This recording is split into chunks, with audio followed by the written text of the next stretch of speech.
Bonjour, Morning Brief du 10 mars 2017. On commence par le marché marocain. Mazi en hausse 0,2%.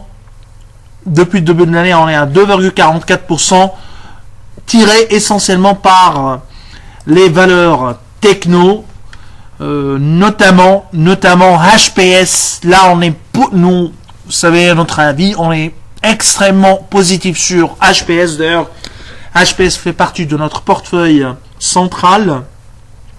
HPS a annoncé des résultats qui sont très bons en 2016.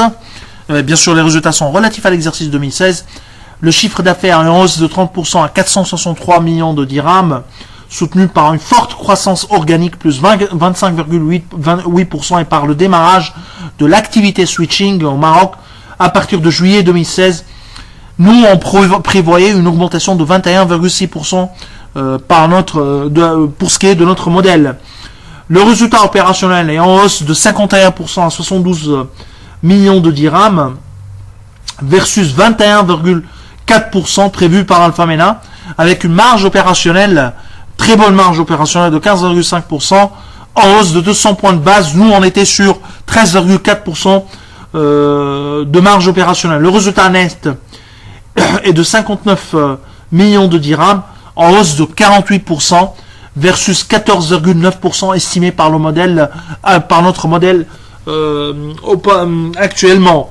Le dividende annoncé est de 35 dirhams, soit un rendement de 4,27%.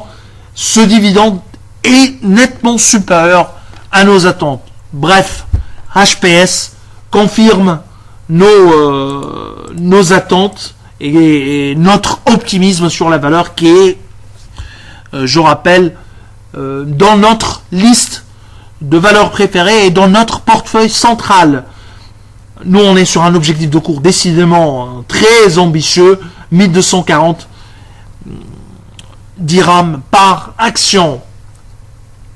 Pour ce qui est du volume sur la bourse de Casa, le volume sur le marché est encore inférieur à 100 millions de dirhams, à 77 millions de dirhams, dans BMCE Bank qui a attiré plus de 18 millions de dirhams.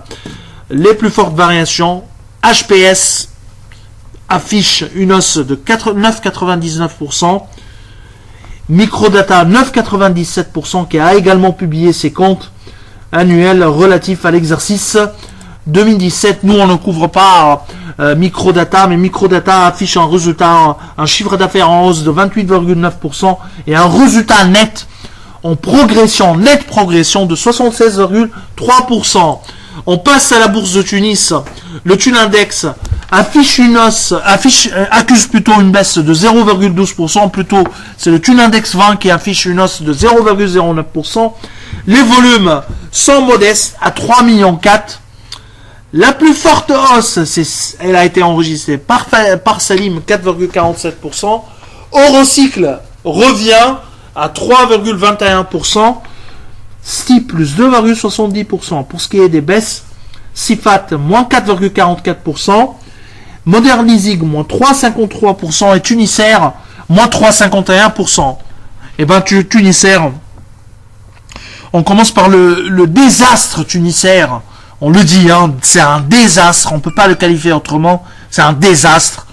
Tunisair a suspendu tous ses vols, et c'est vraiment suite à un incident ou une confrontation, ou vous voulez, une bataille, tout ce que vous voulez, le qualifier entre le staff, un pilote ou un copilote, on ne sait même pas de quoi on parle réellement, mais c'est vraiment un désastre. Et je vous rappelle et je le rappelle toujours moi, c'est que Tunisair, c'est une capitalisation boursière qui ne dépasse pas les 60 millions de dinars.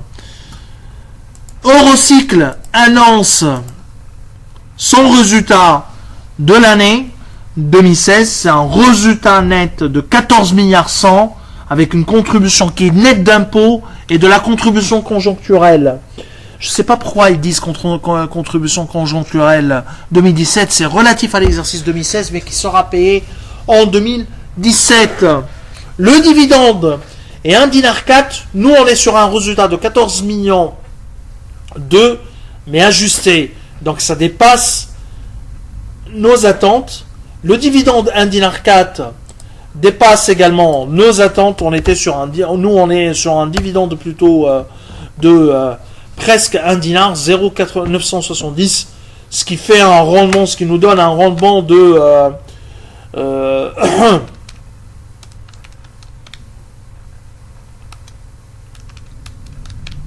de 4%, mais on pense que Eurocycle devrait remonter dans les jours qui viennent. Nous, on est sur un objectif de 47 dinars avec un rendement, avec un potentiel à la hausse de 37%. Alors, je vous souhaite un excellent week-end. Au revoir, à demain.